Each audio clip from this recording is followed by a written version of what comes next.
Bueno, pues muchísimas gracias, Rubén, por la presentación. Bueno, pues para mí pues, me hace muchísima ilusión, ¿no? Estar esta tarde dando esta conferencia con vosotros, que bueno, pues nos reencontramos después de un tiempo que di pues, clases, ¿no? Como hemos dicho antes, de arte americano, aunque mi especialidad nada tenía que ver con el arte americano, sino con este tema precisamente, ¿no? Que es el tema de género, principalmente de las mujeres en la corte de los Austrias. Un periodo de tiempo que es interesantísimo de nuestra historia, que poco a poco pues, se va trabajando cada vez más, pero que todavía pues, se necesita más hincapié, ¿no? en muchos aspectos. Claro, esta conferencia viene un poco al hilo de una publicación pues, que he sacado recientemente, ¿no? A finales de 2024, precisamente de esto, ¿no? Del poder femenino en la corte de los Austrias y sobre todo de la figura de una dama de la corte, de la reina Ana de Austria, la cuarta mujer de Felipe II, pues que fue importantísima, que tuvo muchísima fuerza dentro de la corte española y el imperio, pero que apenas se conoce, ¿no? Ese fue un trabajo que hice yo, pues mi investigación de la tesis y aparte, pues trabajé mucho todo ese poder femenino que rodeaba al rey Felipe II, que es en ese periodo de tiempo en el que me centro. Y es que si nos fijamos, al final Felipe II pues estuvo rodeado de mujeres toda su vida, absolutamente toda su vida. Partiendo de la base que tuvo 4 mujeres, que su madre además, la emperatriz, bueno, Isabel de Portugal, le instruyó muchísimo en cuanto a cuestiones artísticas, humanísticas, etcétera, y también se va a ver ese gusto a lo largo de todo su reinado. Pero el papel más importante, digamos, femenino, ¿no? de su reinado lo van a tener estas 4 mujeres de aquí, algunas más que otras, porque las 2 primeras apenas hubo periodo, digamos, potente, ¿no? de reinado. Por ejemplo, María Tudor ya sabemos que pues, ella estaba en Inglaterra, él se casa con ella, pero no, al final, pues no llega, ¿no? a ser un reinado duradero. Pero con las 2 siguientes, que serán Isabel de Valois y Ana de Austria, sí que fue, digamos, ese momento de esplendor de España, del imperio español, ¿no? El famoso imperio de Felipe II, donde no se ponía el sol. Yo me centro principalmente en la época de Ana de Austria, la cuarta mujer, porque es además un momento clave donde suceden muchísimos acontecimientos históricos, ¿no? Desde fallecimientos de los herederos de la corona, cómo cambian las tornas, la cantidad de mujeres que había en la corte, que justo en este periodo, en el de la reina Ana de Austria, se registra el mayor número de personal femenino en la corte, además de las hijas del rey, obviamente, ¿no? Y de la hermana, que luego hablaremos. Por lo tanto, es que este periodo es un periodo muy femenino, el de 1560, 1580, 81, principalmente, ¿no? Claro, además de las mujeres de Felipe II, ¿no? Todo ese poderío que tuvo a su alrededor, hay 2 figuras importantísimas que hay que mencionar en este periodo y son sus hermanas, sus 2 hermanas, tanto la emperatriz María como la princesa Juana de Austria. Las dos van a tener unos papeles clave a lo largo de la historia de España, ya realmente. Y además lo pongo diferenciando, ¿no? Las hermanas del rey entre la corte y el imperio. O sea, esto es importante porque muchas veces cuando pensamos en los Austrias, nos imaginamos los Austrias de la Villa de Madrid, etcétera. Eso sería lo que es la corte que está regida por el rey Felipe II, ¿no? La corte madrileña sería esa parte, digamos, regida por Felipe II. Pero luego estaba el imperio, lo que se llamaba el imperio de los Austrias, que eran pues todas esas zonas de Praga, Viena, bueno, zonas de República Checa, parte de Austria, Hungría, zonas de Alemania, etcétera, que en esos momentos estaban gobernadas por su hermana, por la emperatriz María, que fue posiblemente pues, la mujer más poderosa que hubo en estos momentos. O sea, la emperatriz María tuvo un papel imprescindible en esta época y lo mismo ocurrirá con Juana de Austria, ¿no? La hermana de Felipe II, que fue fundadora de las Descalzas Reales de Madrid y además digamos que fue un ejemplo a seguir para todas las mujeres de la corte.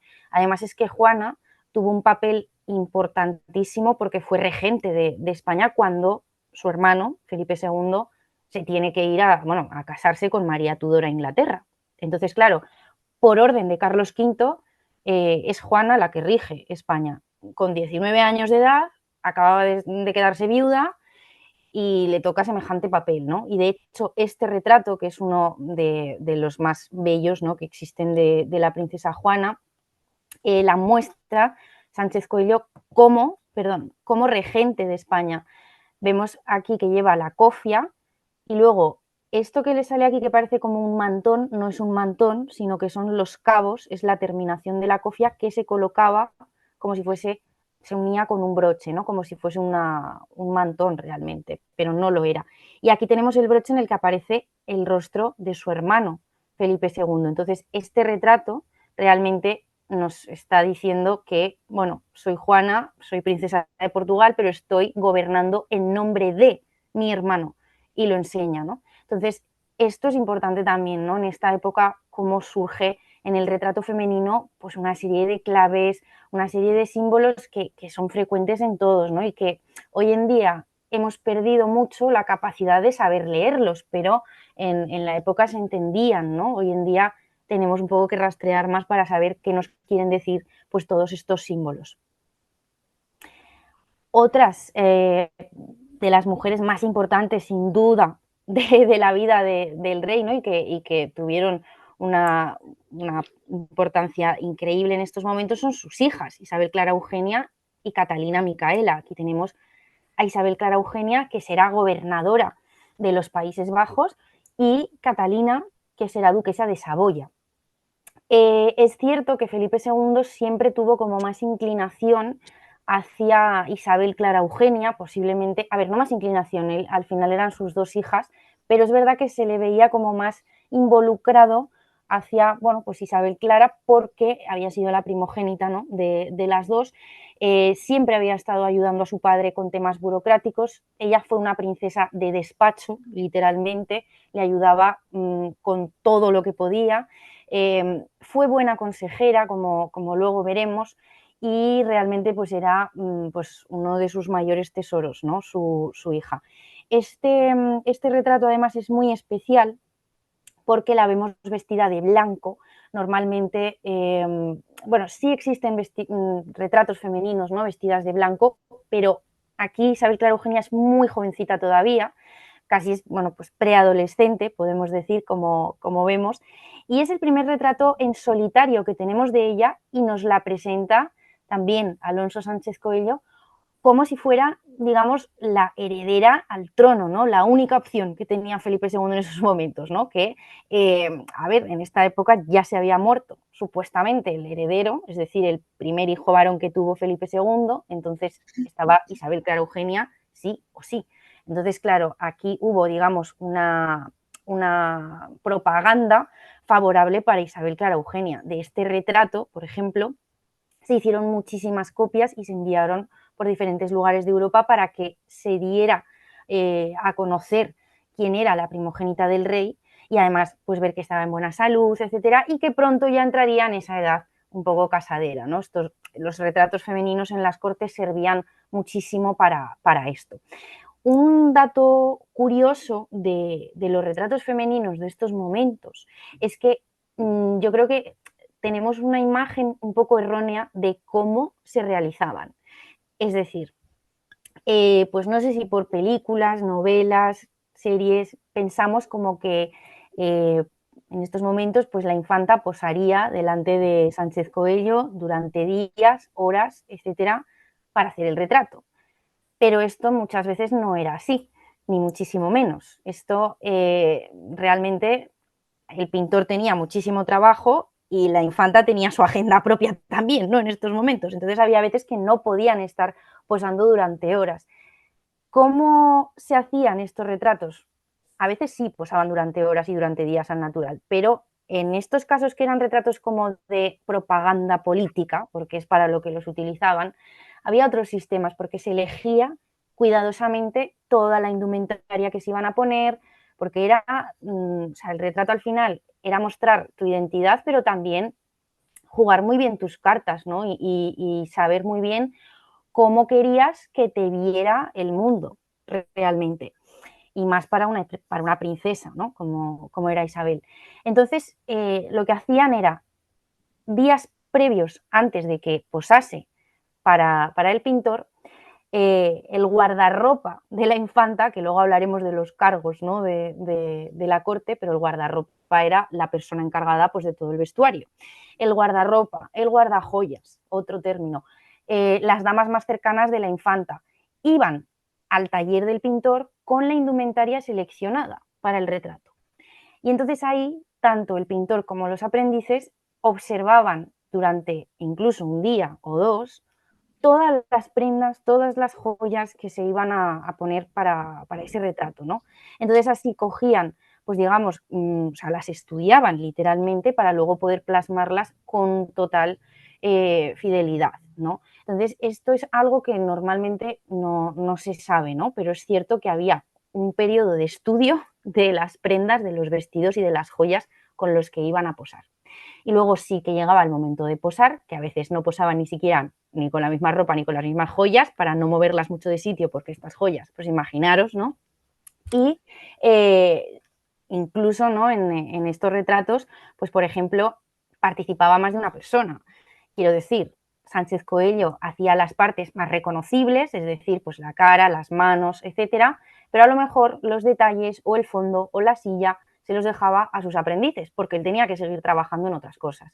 Entonces, esto es bastante curioso, porque el taller de Sánchez Coello en esta época, del pintor de Felipe II, era literal casi como una fábrica, ¿no? O sea, de ahí salían retratos sin parar, uno detrás de otros, copias que había que mandar a donde estaba la emperatriz, ¿no? A la corte de Viena, a la corte de Praga, etcétera. Entonces era casi una fábrica el taller. Y si no podía él trabajar, pues, más cosas, pues se lo dejaba a los aprendices, ¿no?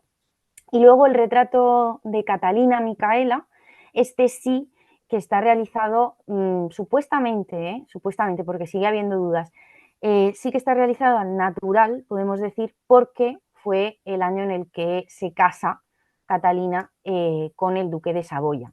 Y de hecho ella se casa en Zaragoza, en la SEO de Zaragoza, y si nos fijamos, no aparece con la mano en una silla, sino con la mano en un arcón, porque era como que, bueno, pues estamos de viaje, ¿no? Y va con una indumentaria, hoy en día nada propia para viajar, lógicamente, pero va ataviada, no sería la ropa de viaje, pero sí que quiso hacer un guiño a, bueno, pues este es el momento de mi boda y tengo preparado aquí pues el arcón con todo, ¿no? Son retratos muy diferentes que cada uno nos hablan de un momento vital y personal distinto de las dos hermanas, pero ambas jugaron un papel importantísimo, ¿no? en la vida del rey. Claro, otras mujeres que había en estos momentos en la corte pues son las damas de la reina, que se nos han planteado siempre como un colectivo, ¿no? Pues las cortesanas o las damas. Claro, pero estaban muy bien jerarquizadas, o sea, ser dama de la reina era un funcionariado, literalmente. Luego explicaré pues un poco qué rangos había y qué puestos ocupaban cada una. Cobraban, tenían su sueldo, o sea, es decir, podían hacer su propia fortuna, vamos a decir entre comillas, y tenían que ir ascendiendo, ¿no? Tenían que ir haciendo pues méritos, coger cercanía a la reina, velar por sus propios intereses y por los de su familia, que al final era lo importante, ¿no? Claro, durante esta época, como he dicho antes, se registra el mayor número de damas, o sea, es que fueron casi 30 mujeres al servicio de la reina, ¿no? Y además luego van a pasar a las casas de las infantas, etcétera, ¿no? Luego comentaré un poquito más esta jerarquía, pero es verdad que el papel de las damas es más importante del que pensamos, porque pensamos que eran, bueno, pues acompañaban a la reina. No, pero es que ellas se jugaban mucho, o sea, entraban cuando eran niñas, cuando tenían pues incluso 5 años, eh, y tenían que seguir a la reina o a las infantas, quisieran o no, si cambiaban de país, si cambiaban de corte, lo que sea. O sea, era muy complicado también para ellas poder tener una vida propia, a no ser que hubiese un matrimonio forzado, o sea, forzado, apalabrado, ¿no? En esos momentos que, bueno, que fuese beneficioso para ambos, pero si no, la reina tenía que compensarles todo el esfuerzo que estaban haciendo por ella, que esto también es interesante, ¿no? Luego comentaremos un poquito más sobre estas jerarquías de mujeres, ¿no? Claro,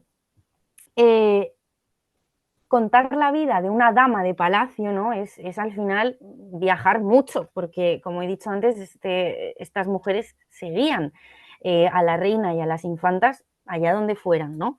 Entonces, y más en este momento que la corte se movía muchísimo y que tenían esas dos vertientes, digamos, la Villa de Madrid, pero con todos los sitios reales que eso conllevaba, desde el Escorial, Aranjuez, en fin, Segovia, el Alcázar, pero luego también la parte del imperio. Entonces, las damas que tenían o que habían tenido esa conexión entre el imperio, es decir, la corte de la emperatriz María y la corte de Felipe II, pues eran las más poderosas del momento, que es el caso de la mujer que yo investigué, ¿no? en mi tesis y de la que cuento un poquito su biografía en la publicación que he realizado. Brevemente, pues, ¿quién fue Ana Manrique? Pues ella al final venía de una de las familias más poderosas de Europa, de lo que sería, bueno, de lo que hoy llamaríamos Europa, porque ella nace en Nápoles, pero viene de familia española, tiene al final mezclada, ¿no? Sangre italiana, luego de la República Checa también, es decir, ahí había, pues bueno, pues sangre noble de las diferentes casas, pues más importantes, ¿no? De la Europa del momento y que son muy poco conocidas, pero la verdad es que, bueno, pues estudiando cada una de las casas, pues tuvieron muchísima importancia desde siglos atrás, ¿no? Los Manrique de Lara, tanto como los Perlstein en República Checa, etcétera. Voy a contar un poquito, no quiero tampoco contar vida y obra, ¿no? de ella, pero sí quiero poner un ejemplo de cómo a veces la historia supera la propia ficción, ¿no? Porque esto podría parecer una ficción completamente, pero no lo es la vida real de una de estas mujeres. Y este caso es uno entre muchísimos. O sea, ahora, como he dicho, sí se están empezando a investigar un poquito más, pero es necesario porque las vidas de estas mujeres pues fueron literalmente de película, ¿no? O sea, por ejemplo, el caso de Ana Manrique, ella nace en Nápoles, pero su abuela era protestante. Entonces, esto para que veamos, ¿no? Que hay veces que parece casi una novela.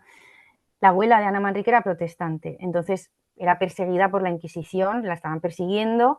Ella estaba huérfana viviendo en el palacio de su abuela en Nápoles y, claro, llega un momento que la abuela tiene que huir, ella se queda sola y a ver qué pasa, ¿no? En estos momentos Italia deja de ser un lugar seguro para los Manrique de Lara, ella era la única que quedaba allí en Italia en estos momentos, la única niña, y es por medio de su tía, que la tenemos aquí en este retrato, que su tía era dama de la emperatriz María, es ella quien decide, digamos, salvarla, ¿no? Entre comillas, ella intercede, la tía de la condesa de Puñenrostro intercede ante la emperatriz explicándole, oye, mi sobrina, en este caso, está huérfana en Italia, están persiguiendo a mi madre, ¿no? En este caso, porque es protestante, sabemos este problema, hay que sacarla de allí como sea, ¿no? Entonces, esto lo cuento para que veamos la red femenina tan potente que había en estos momentos, ¿no?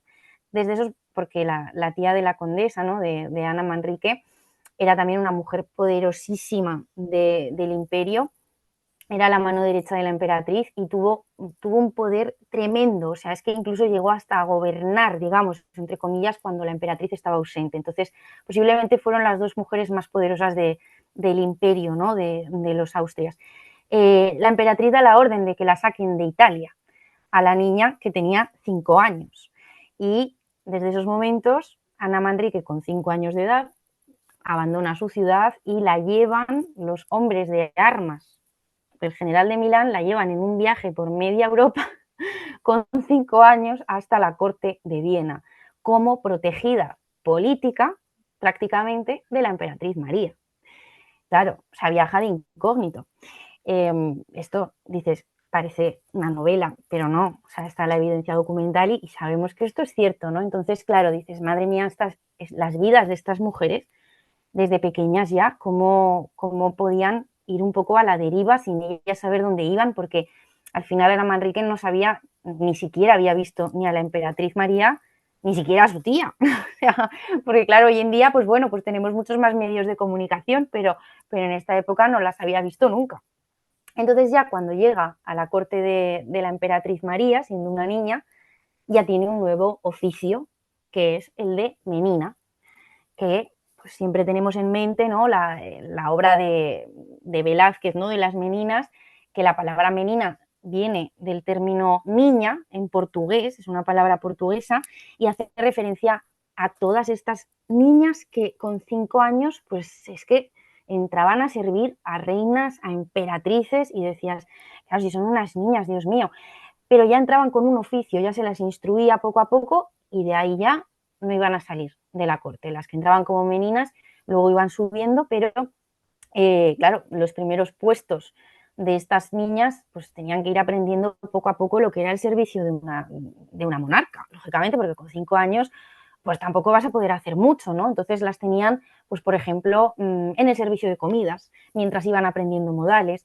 las tenían para repartir pues las viandas durante un banquete, para etcétera, ¿no? Para vigilar que la reina comiera o que no se acercase nadie a donde estaba la reina o la emperatriz por miedo al término, a las cuestiones de envenenamientos que había mucho también en esa época, que había también muchas paranoias, ¿no? Pero bueno, eran reales sobre los posibles envenenamientos en la comida y entonces, por ejemplo, la reina siempre tenía a 2 de las niñas, de las meninas, colocadas entre medio de, digamos, la comida y la reina. Y entonces eran las niñas las que, bueno, pues tenían que controlar que nadie pasase esa línea, ¿no? Para evitar que a la reina le pudiesen dar algo envenenado, que alguien pudiese ir a hacerle algo, etcétera. Entonces, ocupaban estos cargos al principio, pero luego ya iban siendo pues más instruidas, ¿no? en el servicio.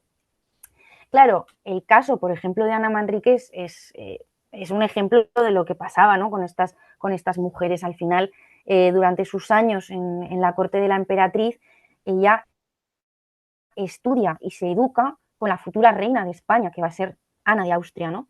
Entonces, esto es importante. Las damas o las meninas sí estudiaban y se criaban con la reina. Entonces, es que eran prácticamente una relación de hermanas, o sea, de familia, en el caso de estas niñas que entraban tan jovencitas, ¿no?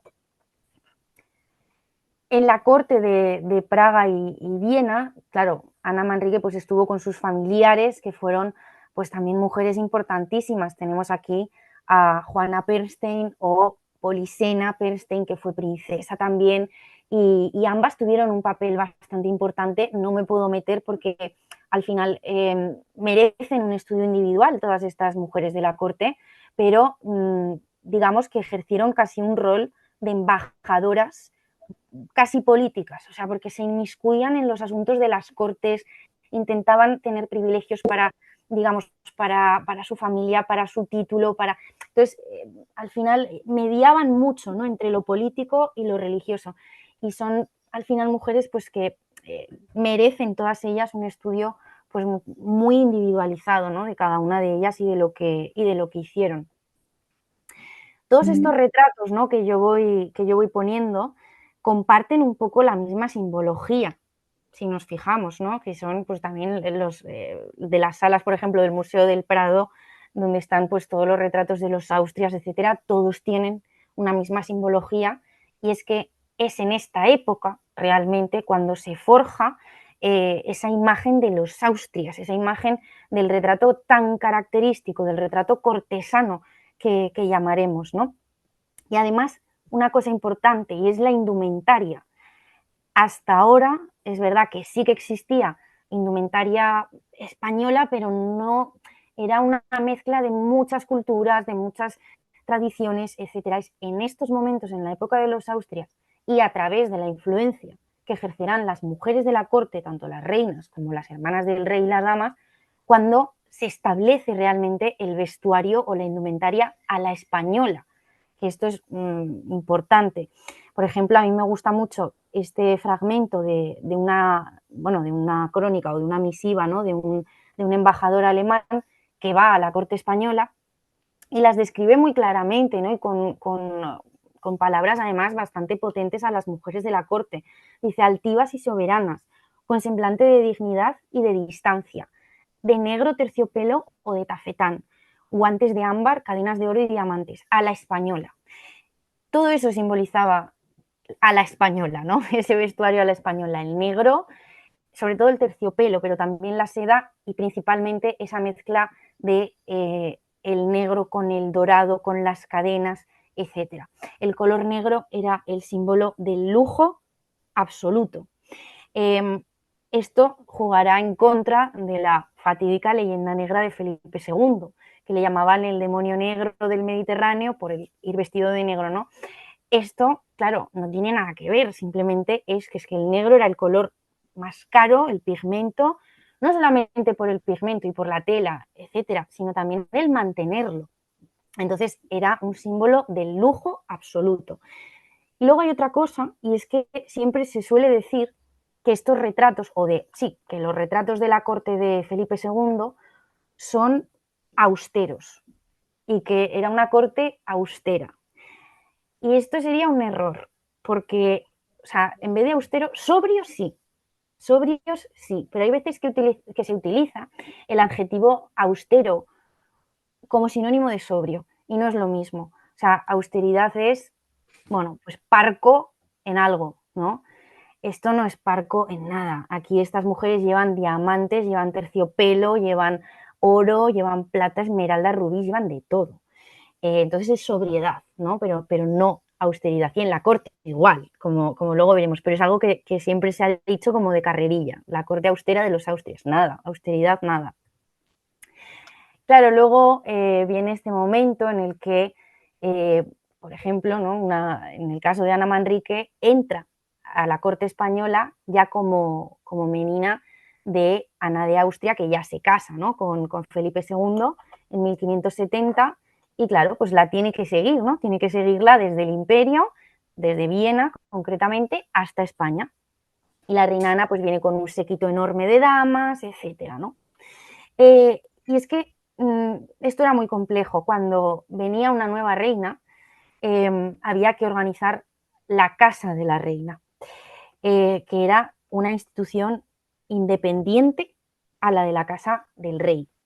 Esto también es cierto que pensamos como que, bueno, pues como que Felipe II y su mujer pues estarían como en el mismo entorno, sí, estaban en el Alcázar, pero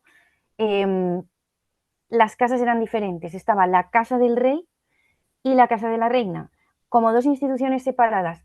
Cada una de las casas tenía su mayordomo y todo su personal. El uno era masculino y el otro era femenino.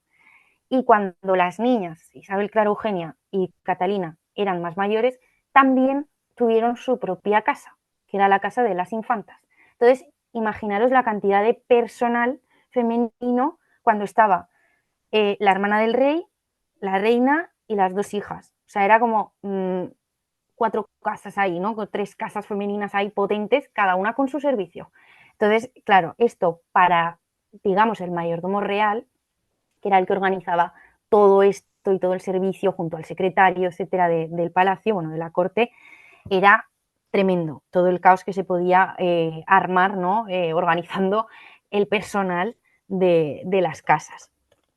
Claro, la casa de la reina estaba conformada por mujeres que ocupaban todos estos rangos, ¿no? Desde meninas, que ya he explicado lo que era, damas, dueñas de honor y camarera mayor. Todos son rangos diferentes, ¿no? Un dato curioso es que, o sea, cómo podía pasar una menina o cuándo pasaba una menina a ser dama, porque las meninas realmente pues eran las niñas y las damas pues eran adolescentes hasta los 20 y algo, si no se habían casado, podían seguir siendo damas hasta los 20 y pico, que ya era una edad tardía para ser dama, ¿no? Pero ¿qué, digamos, delimitaba el paso de ser menina a dama? Pues una de las cosas era que supieran ir con estos zapatos que tenemos aquí, los llamados chapines. los chapines que era pues como un zueco, ¿no? Con un tacón tremendo, y era importante que supieran andar por todos los terrenos, todos los caminos, todo con soltura, con estos zapatos. Y esto lo hacían las damas, las meninas no llevaban chapines, lógicamente, y tenían un periodo de tiempo en el que se les instruía para llevarlos. Y cuando ya estaban listas para llevar esos chapines, pues ya podían ascender a ser damas, ¿no? Había una expresión en la época que se llamaba tomar chapines. Es decir, bueno, quiero tomar chapines, es como ya quiero ascender, ¿no? En estos momentos. Porque no solamente simbolizaba el paso del cambio de jerarquía, sino que ya entrabas en edad casadera. Chapines ya informaba socialmente de tu posición, que ya podías casarte, ya podías buscar matrimonio, en fin, estas cosas, ¿no? Ya podías ir adquiriendo un poquito más de poder. Entonces, hay documentos, por ejemplo, en el que hay damas que están literalmente desesperadas o sea, porque la reina les deje llevar ya los chapines, no les deja, ¿no? Porque tienen que ir acostumbrándose poco a poco a llevarlos, etcétera, ¿no? Entonces, esto es curioso. Luego, bueno, y además es que hay crónicas que en el momento se distinguía muy bien quiénes eran las damas de las meninas, porque las damas pues podían llegar a medir fácilmente 2 metros con semejantes chapines, y luego la gorra que llevaban o el copete que se llamaba, pues hacían unas figuras altísimas, y mientras que las meninas pues aparte de que eran más jovencitas, pero claro, iban planas, ¿no? Podemos decir. Entonces, claro, para ellas era un poco también tedioso el que no les diesen ya el cambio cuando ya eran adolescentes, porque socialmente podía ser para ellas un poco humillación, ¿no? Y ellas, pues otra cosa no, pero sentido del honor y del orgullo lo tenían, como veremos, bastante alto, ¿no? Luego las damas, como he dicho, que eran esas, digamos, intermedias, ¿no? Más adolescentes, etcétera. El término de dueñas de honor, por ejemplo, las dueñas de honor eran las que ya eran más mayorcitas, ¿no? De 20 y pico, 30, ¿no? Que estaban ahí un poco ya, o que no se habían casado, o que se casaron tarde, porque también esto es cierto, tenemos a veces en mente la idea de que en estos momentos, con 15 años ya, las damas de la reina casadas, cuidado, porque las damas de la reina eran súper privilegiadas. O sea, y hay casos en los que hasta los 32 años no se casan, porque iban ralentizando el matrimonio, ralentizando, porque iban ascendiendo en la corte, y había casos en los que no se casaban y seguían ascendiendo hasta el rango de camarera mayor, que de estos hay menos, pero es verdad que podían contraer matrimonio tarde, para la época, me refiero.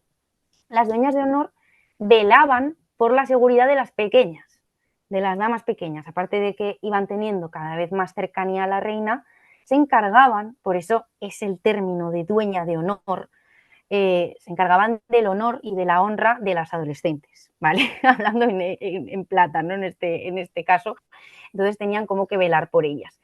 Y luego la camarera mayor era la mujer más importante que había por debajo de la reina. O sea, la camarera mayor era la que gobernaba toda la casa de la reina, literalmente, y era la que tenía acceso completamente a la alcoba de la reina día, tarde y noche, y digamos que era pues la figura más cercana a la reina.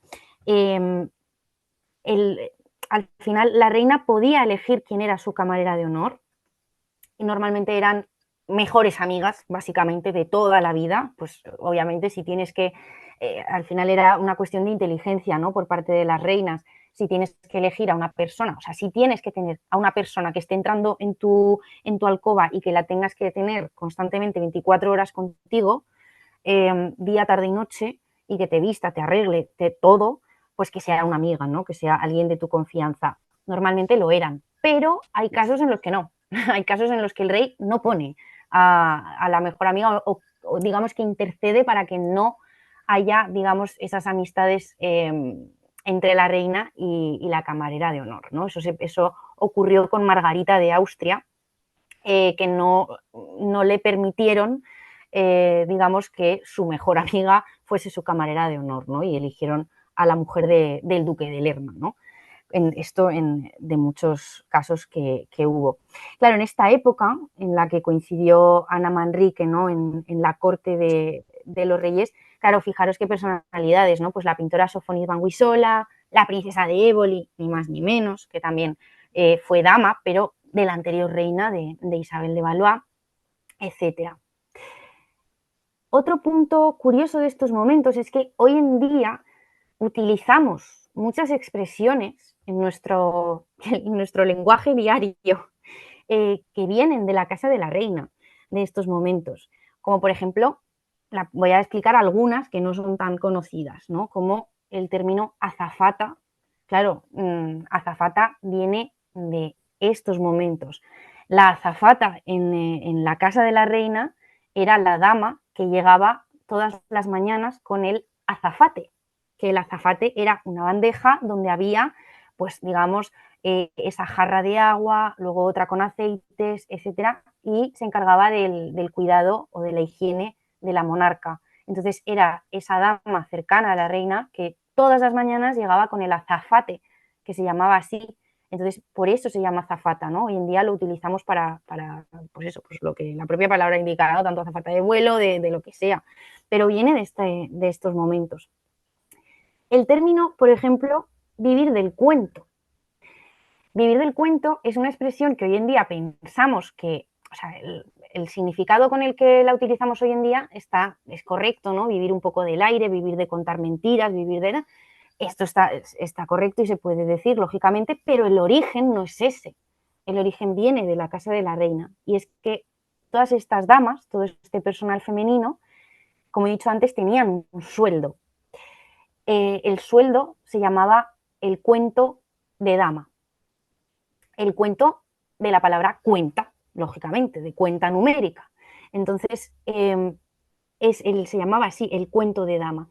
¿Qué pasa? Que cuando estas damas ralentizaban el matrimonio, porque cualquiera no lo hacía, porque tenían muchísimos privilegios viviendo con la reina, ¿no? En la casa de la reina, pues había una expresión que decía, ¿y tú qué? ¿Vas a vivir del cuento toda tu vida? Claro, vas a vivir del cuento de dama toda tu vida. Entonces, esto es bastante curioso y no se sabe, ¿no? De hecho, por ejemplo, cuando la pintora Sofonis Banguisola estaba al servicio de la reina Ana de Austria, eh, Ana de Austria intenta que Sofonisba no se case tan pronto y tenía 30 y algo, tenía 30 y pico. Y la reina Ana intenta convencer a Felipe II de que espere un poco más para el matrimonio porque se llevaban muy bien, la reina le financiaba pues pinceles, le financiaba los lienzos para que pintase, etcétera, y llega un punto en el que Felipe II admite, o sea, le hace ver a la reina que Sofonisba no puede vivir ya del cuento, ¿no? Entonces, del cuento de dama, claro, es que lo financiaba la monarquía, estaban viviendo a coste de la monarquía, ¿no? Literalmente. Entonces, es una expresión que no se conoce mucho el origen, pero que viene de estos momentos. Luego hay otras, pues, más típicas, ¿no? Pues desde guardarropa, guardajoyas, dama de honor, etcétera, ¿no? Claro, tenemos una imagen de la corte de los Austrias, pues, pues muy sobria, ¿no? Lo que he comentado antes, como todos de negro, como muy, pues sí, como aburrida a lo mejor, muy la corte de Felipe II, muy estricta, pero al final, en estos momentos, que es lo que yo siempre digo, la reina tuvo muchísimas mujeres y muchas de ellas eran niñas, o sea, eran simplemente niñas que tenían derecho pues también a divertirse y a exigir un poco pues esos momentos de libertad. Estas cartas que vemos aquí, bueno, este es un fragmento, ¿no?, de una carta, explican muy bien esa llamada de atención que hacían estas niñas en la corte y rompe un poco la imagen que tenemos de la corte de Felipe II, ¿no? Si nos fijamos, esta es una carta del mayordomo de Felipe II que se la manda al rey cuando el rey obviamente no está. Y dice, Alteza, unas meninas han tomado chapines. Esta es la expresión que yo he dicho antes, ¿no? Unas niñas pues han cogido y han dicho, hasta aquí, ahora ya me siento mayor, ¿no? Me salto las normas como me da la gana. Y dice, había muchas muchachas y pocas damas, aunque si algunas de las que hay tuviésemos menos, poca falta nos harían, porque es cierto, algunas son bien insolentes. El mayordomo llegó a un punto en el que estaba completamente desquiciado con estas niñas, porque había muchísimas y eran muy rebeldes, ¿no? Y era muy difícil gobernarlas en este periodo. Se juntaron doña Ana Manrique, Isabel de la Cueva, Sofonisba y doña Ana de la Cerda. Aquí tenemos a las 4 implicadas, que parece que no hayan roto un plato en su vida, ¿no? En estos retratos, pero claro, aquí hicieron pues una de las suyas, ¿no? Y con sus criadas, con unos leños, derribaron los tabiques que estaban ya hechos en 2 o 3 puertas, etcétera, ¿no?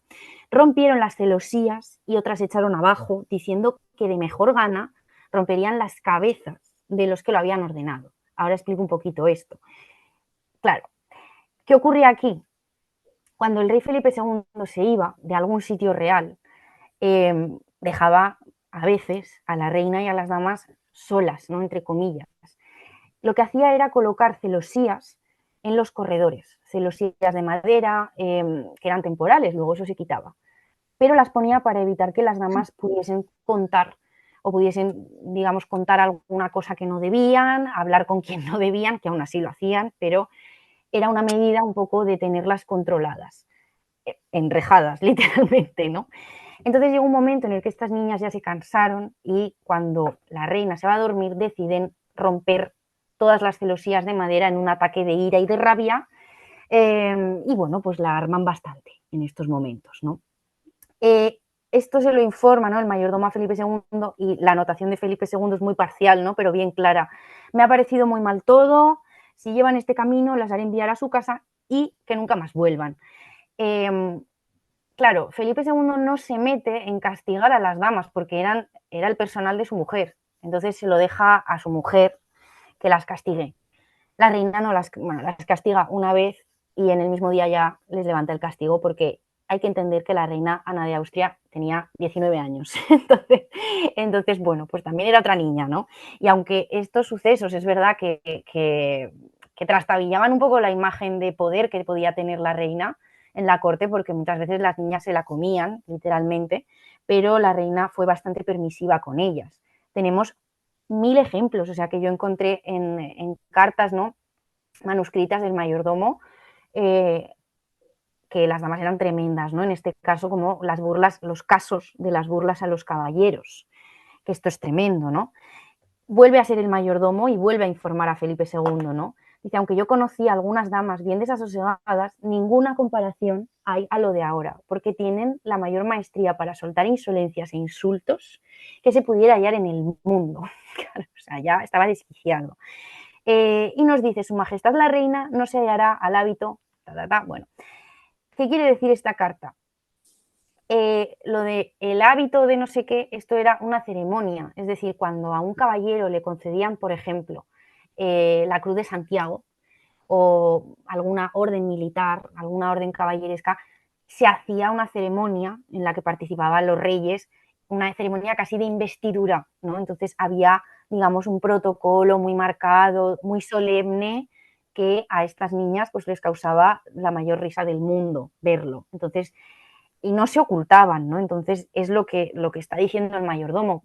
Dile a la reina que no vaya con las damas porque las damas no hacen más que burlarse y que reírse de los caballeros, ¿no? Entonces, esto sucedía realmente. Y de hecho aquí tenemos este final de la carta que dice, después de comer quiso ir la reina, o sea, al final la reina no la restringe para nada. Quiso ir la reina para allá porque las damas y meninas lo quisieron ver y recibió harto más vergüenza que honra el pobre caballero que lo investían, ¿no?, con el hábito. Porque no hicieron las damas sino pues reírse, etcétera, hacer burlas de todo cuanto allí pasó. Tremenda esta actuación. Y luego hay otra cosa importante, ¿no?, y curiosa, que a mí me apetecía también comentar, y es que, claro, las damas se retrataban al igual que lo hacían las reinas. Esto, para los investigadores es un problemón muchas veces para los que nos dedicamos a esto, porque hay muchísimos retratos femeninos que hoy en día están catalogados como dama desconocida, pero en su momento pues sí se sabía quiénes eran, ¿no?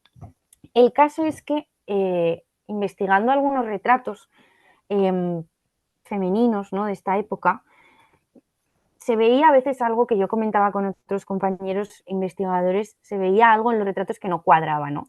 Pues si era un retrato de un pintor, tanto de Sánchez Coello o del taller de Sánchez Coello, y luego se veía muy bien en los rasgos, en cómo estaba hecha la pintura, en todo, pero de repente había algo que no cuadraba y era, por ejemplo, pues que esa mujer o la dama que fuese tenía unos coloretes muy marcados, parecía que había pintura por encima. Claro, yo decía, ¿esto será posible que lo hayan hecho a posteriori? Pero claro, no, dices, ¿para qué van a pintar unos coloretes a posteriori, no? Bueno, hasta que se encontró pues, ciertos documentos que nos hicieron ver que es que las damas se retocaban a sí mismas los retratos. Este es uno de los muchísimos documentos que se pudieron localizar, ¿no? Esta es una carta, ¿no?, de una de las damas de la reina a su madre cuando recibe un retrato que no le gusta. Y dice, sepa, ¿no?, que ya recibe un retrato de su madre que no le gusta.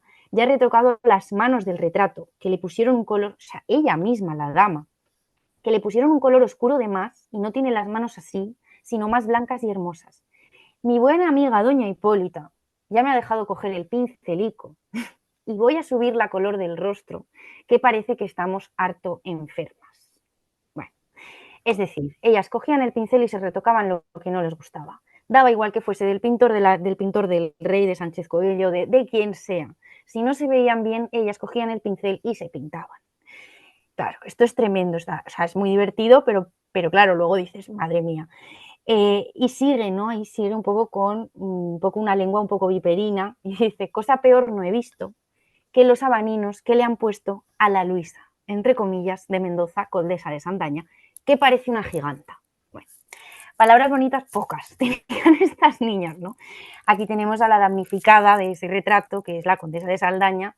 Entiéndase, los abaninos era esta lechuguilla tan sumamente grande, ¿no? Que se empezaba a poner ya de moda y que pues a esta dama pues no le gustaba.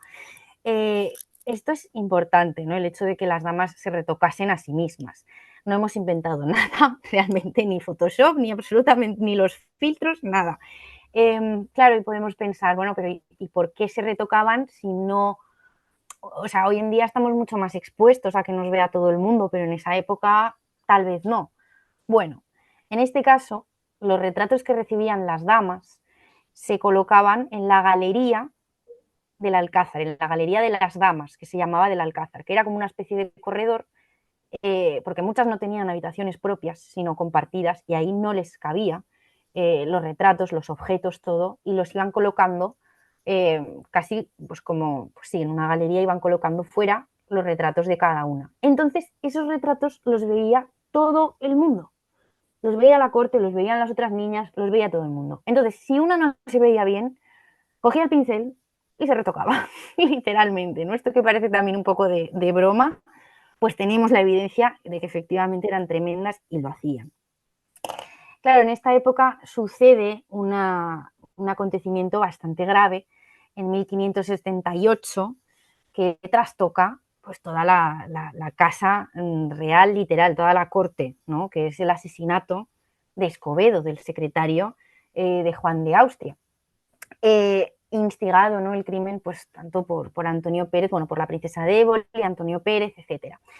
Este suceso yo no lo voy a explicar porque es sabido y bien conocido, pero siempre se ve desde la perspectiva, digamos, masculina, ¿no? Y con esto me refiero. Se cargan a Escobedo, inculpan a Antonio Pérez, a la princesa de Éboli la encarcelan, luego Antonio Pérez se fuga, etc. Pero en la corte esto fue tremendo porque, claro, Felipe II empezó a desconfiar absolutamente de todo el mundo que le rodeaba. Daba igual.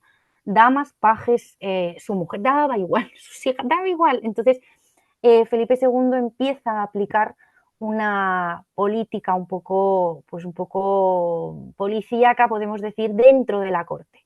Y empieza a hacer interrogatorios a todo el mundo.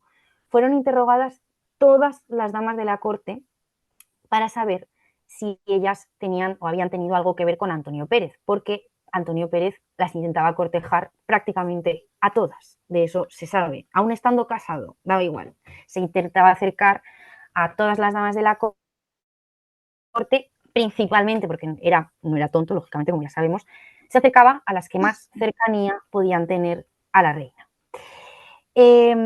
Ana Manrique, en este caso, fue interrogada. De hecho, sabemos que tuvo amistad, entre comillas, con Antonio Pérez. Los pajes la delatan. Sabemos que se intercambiaban billetes informativos, cartas pequeñas, notas a altas horas de la madrugada.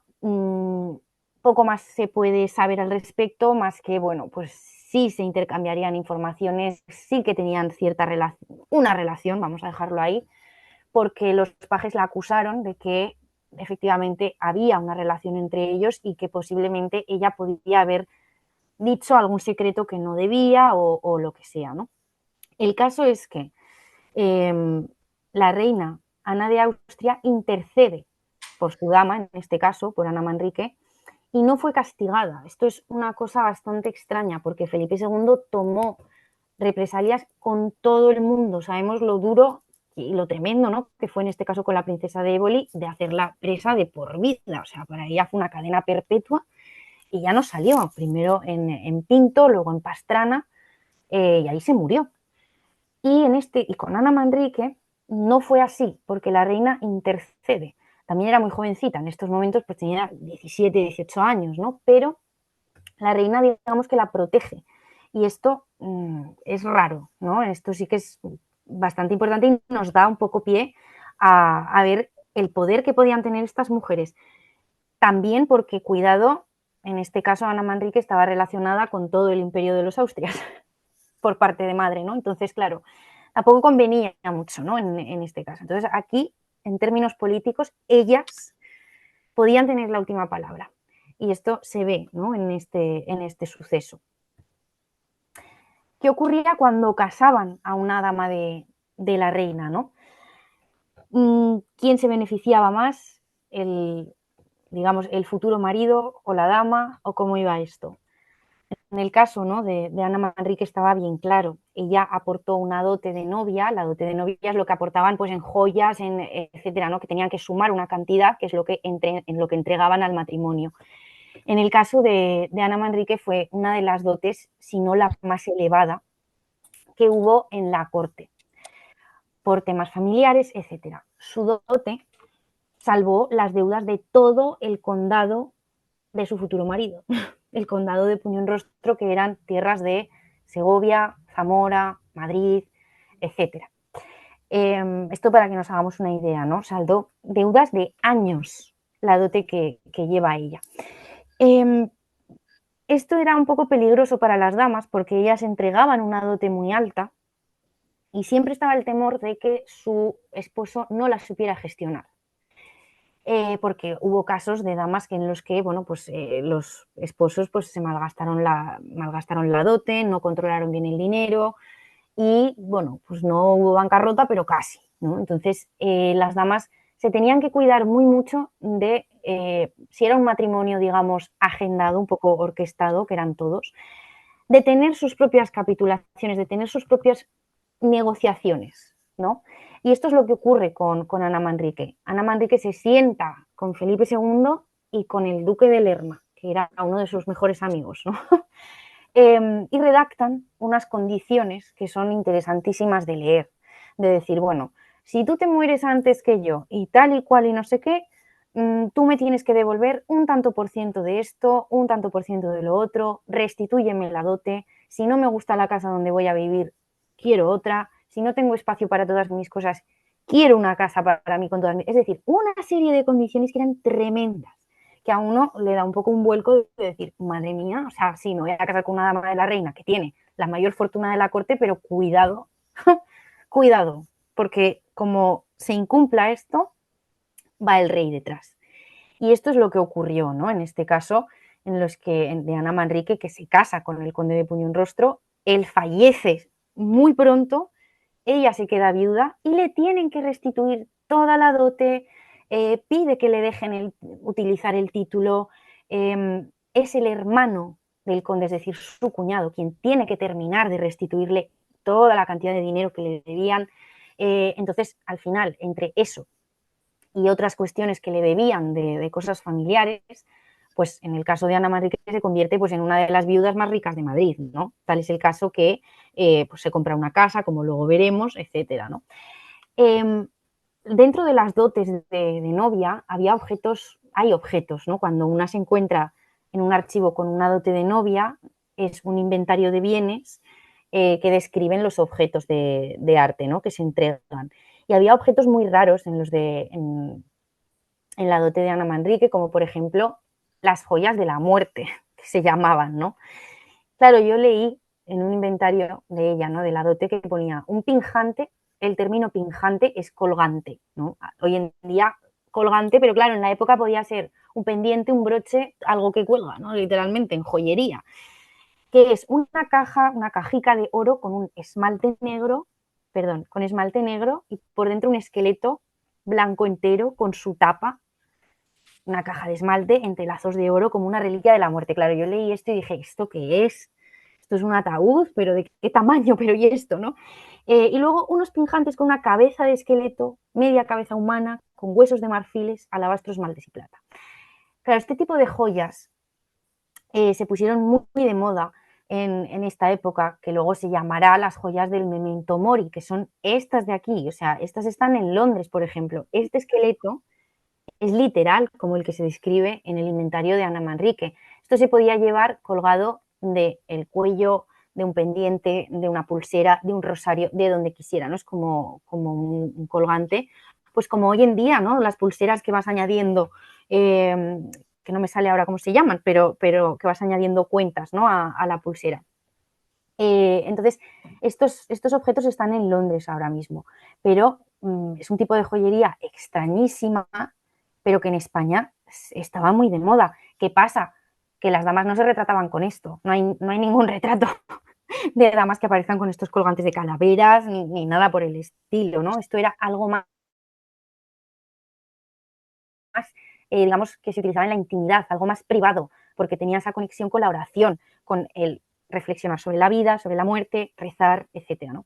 Pero son objetos que tenían y que son bastante curiosos. Como he dicho antes, cuando la condesa o Ana Manrique, ¿no? Se queda viuda, ahí empieza su verdadera libertad. Y es que en estos momentos, bueno, en esta época realmente, las viudas nobles y que habían estado en la corte, como es el caso de Ana Manrique, es que eran las más privilegiadas de la tierra, porque tenían fortuna, normalmente eran jóvenes eh, y tenían independencia. O sea, es que de verdad, o sea, podían, a ver, estaban un poquito vigiladas, lógicamente tenían que seguir unas normas de decoro, de lo que sea, pero podían, digamos, ejercer lo que ellas, o sea, dedicarse a lo que ellas querían, ser libres, ¿no? Dentro de esa viudedad. Ya no tenían que servir ni a la reina, ni controlar algo del marido, ni controlar nada para ellas, ¿no? Entonces, era una posición que quienes la supieron utilizar, y afortunadamente, como estos casos, ¿no? De mujeres nobles, ahí es donde se ve la personalidad una vez se quedan viudas, porque ya empiezas a ver lo que les gustaba, a qué dedicaban su tiempo, qué compraban. Y en el caso de Ana Manrique, pues eran principalmente el arte y los libros, ya que atesoró pues una biblioteca tremenda, considerada por expertos, ¿no? Pues una de las más particulares del siglo de oro español. Ella tuvo mucha relación con escritores, digamos que fomentó la impresión de obras escritas, fue patrona de la Hermandad de Impresores de Madrid, que fue la única mujer con este cargo. O sea, ella fue la única mujer que ocupó este cargo y además la Hermandad de Impresores era importante porque dentro de esa hermandad estaban tanto escritores como impresores, editores, etcétera. Y entonces se sabían las novedades, se sabía lo que se iba a sacar, lo que se iba a llevar a América, los escritores que iban a despuntar, ¿no? Entonces estabas literalmente muy metida en el mundo literario y era un cargo, como digo, importantísimo, ¿eh? Claro, el círculo social de la condesa era, pues si nos fijamos, ¿no? El duque de Lerma, la princesa de Éboli, Miguel de Cervantes y Lope de Vega. Con Cervantes es que literalmente vivió al lado, porque la imagen que he puesto aquí son las casas de donde se ubicaban las casas de la Condesa, en la calle de la Madalena, ¿no? Allí en Madrid, eh, cerca entre Tirso de Molina y Lavapiés, que son unas casas que conservan cierta parte, ¿no?, de la estructura que tendrían en su momento. El solar es el mismo, entonces son esas casas que hoy en día, bueno, pues hacen esquina y bajan hasta el final de la calle. Todo esto sería en origen esas casas que ella compra para todo digamos, sus sirvientes, sus criados, porque tuvo casi una mini corte ella, ¿no? Y fomentaba, como he dicho, pues impresiones y al final temas literarios, tal es así que incluso financia justas poéticas entre Cervantes y Lope de Vega, que esto también es muy curioso. En esta época en Madrid se celebraban estos eventos, normalmente en honor a los reyes, ¿no?, en los que se hacían pues justas de poesía, se escribían poemas, se engalanaban las calles y se enfrentaban los poetas, ¿no?, en el sentido literario. Pues se sabe, ¿no?, que ella financió más de una vez la participación tanto de Cervantes como de Lope de Vega. Otro de, digamos, de sus escritores o literatos, ¿no?, que estaban dentro de su círculo más cercano, ¿no?, fue Tirso de Molina, pero también la hermana de Tirso de Molina, que además entra en el convento que había en esa calle como novicia, y se sabe que Ana Manrique tuvo una relación con ella, ¿no?, de que se intercambiaban libros, etcétera. Entonces era una mujer que tuvo al final un círculo muy potente. Claro, todas estas viudas nobles e ilustrísimas, como las llamaban en su momento, tuvieron un referente clarísimo de mujer noble y viuda, que fue el de Juana de Austria, que es una figura que se conoce cada vez más, pero yo siempre animo a conocer más el papel que tuvo Juana y cómo ella sirve de modelo de viudedad, porque realmente Juana, una vez que es viuda, hace lo que quiere, entre comillas, ¿no? Ella construye, bueno, financia las descalzas reales, que va a ser un espacio, o sea, va a ser una corte en femenino, va a ser un mini Escorial en femenino, y allí ella va a gobernar, ¿no? Y luego vendrá la emperatriz María y se va a quedar allí también, y va a ser un foco de gobierno. Cuidado, es que en los documentos, ¿no?, del momento se nos habla de gobierno cuando digamos, de las descalzas reales, ¿no? No es un monasterio al que van no, o sea, eran mujeres poderosísimas las que estaban allí, y en las descalzas se decidían muchas cuestiones políticas del momento, ¿no? Esto por un lado, y luego también, por ejemplo, Juana tuvo muchísimo gusto por la literatura, por el arte, todo, por la cosmética, por los perfumes. Entonces, estas niñas de la corte, como Ana Manrique, se habían criado con ella y lo habían visto. Entonces van a imitar lo que habían hecho las grandes mujeres de la corte de los Austrias. Perfumes y cosmética. En este caso, esto era algo muy común, que las mujeres compartían recetarios de cosmética natural, de perfumería. Se sabe que en la corte hacían muchísimas aguas de olor, es decir, perfumes pues con agua de rosas. El agua de rosas era lo que más hacían, pero también hacían ungüentos, por ejemplo, con ámbar, para perfumar los guantes. Aquí tenemos unos guantes de la época, estos serían ya del siglo XVII. De hecho, en el Museo del Prado creo que sigue estando. En un retrato han puesto como una experiencia como inmersiva muy pequeñita, que es como a qué huelen los guantes, ¿no? Y puedes oler supuestamente a qué huelen, ¿no?, en los guantes de las damas o de las emperatrices o de las mujeres que salen retratadas.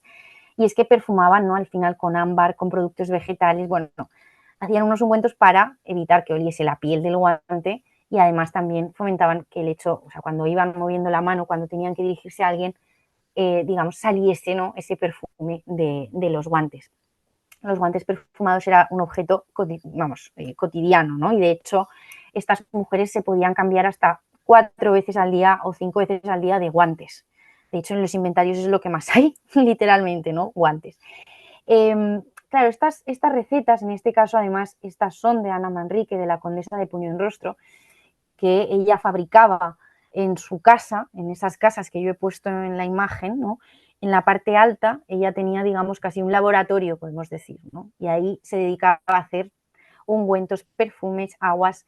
Y esta es de algo que puso muy de moda, que era un jabón para el cuerpo, para quitar el mal olor del cuerpo, es decir, un desodorante, literalmente. Un desodorante, claro, pues natural, pero que hoy en día, si seguimos esta receta, la transcribí entera, y si seguimos esta receta hoy nos meten en la cárcel, básicamente, ¿no? Porque hay mucho producto animal, hay muchas cosas que decimos, madre mía, esto parece casi un conjuro, parece una receta de un conjuro, ¿no? De una poción más que de un desodorante, ¿no? Pero es verdad que en la época pues utilizaban también productos animales, grasas animales, etcétera. Hay muchísima especia y muchísima vegetación que cultivaban ellas en los jardines. Esto lo sabían hacer todas las damas nobles de la época, porque no hay que olvidar que en el Alcázar estaba la Real Botica y ahí fabricaban todo este tipo de cosas y ellas, como digo, lo veían, ¿no? Y se inmiscuían, ¿no? En todo esto. ¿Cómo termina la vida, ¿no? de una dama de la corte, ¿no? De una dama de la reina como Ana Manrique? Pues a pesar de estar en un momento como estaba, ¿no? En esa época de plenitud, digamos, porque ella ya había cumplido, ya había servido a las reinas en este caso, se había casado, había quedado viuda y estaba haciendo su vida, hasta que, bueno, pues Felipe III, ya Felipe III, la reclama como camarera mayor para su hija, para la que será la reina de Francia, Ana de Austria, otra Ana de Austria, que la tenemos aquí abajo, ¿no? Claro, esto para una dama de la corte era algo que no se podía rechazar. En estos momentos sabemos que Ana Manrique estaba en Zaragoza porque su hermano era arzobispo de esta ciudad y entonces ella decide pasar una temporada con él. Ella ya estaba enferma y, claro, es un momento en el que, pues bueno, pues podía haber rechazado la oferta del rey Felipe III, pero eso no se rechazaba, ni muchísimo menos. Daba igual que estuvieses enferma, que lo que sea. Te estaban seleccionando, bueno, seleccionando no, requiriendo, llamando para el cargo más potente que podías hacer en tu vida, que era el de camarera mayor. Entonces ella acepta bajo el riesgo de que sabe que se va a morir aceptando este cargo, ¿no? O sea, no había otra, porque ella ya lo sabía. Entonces hace testamento, etcétera, y ya se va en ese viaje acompañando a la futura reina de Francia, que pasan por Burgos y luego, bueno, pues llegarían a París. En este caso, Ana Manrique fallece en Burgos acompañando a la reina Ana de Austria. Es decir, una vida entera de cabo a rabo dedicada al servicio de la monarquía. Y de hecho en su testamento es lo primero que dice, ¿no? O sea, mi vida ha sido por y para la reina, por y para las reinas, ¿no? En este caso. Entonces, este es uno de los muchísimos ejemplos, ¿no? de mujeres que bueno, pues que es que desde los 5 años, ¿no? Se dedicaban a servir a la reina, al servicio de la monarquía y que seguían con una lealtad tremenda hasta el final de sus días. Aparte de pues toda la importancia y la relevancia que tuvieron en cuestiones políticas, religiosas, etcétera, de conseguir sus propios intereses, de velar por los intereses de su familia y de su círculo más cercano, que eso también es interesante. Y bueno, como he dicho antes, este es uno de los casos, ¿no? Hay mil historias más que podríamos contar de otras muchas mujeres, porque hubo unas damas también en estos momentos que tuvieron unas vidas interesantísimas y que se tienen que ir investigando, ¿no? Poco a poco, porque nos dan una perspectiva muy diferente a la que estamos acostumbrados a ver y a estudiar y a entender, y es necesario, ¿no? Así que, bueno, pues sin más termino con la conferencia, espero que os haya gustado y bueno, pues podéis preguntarme lo que queráis.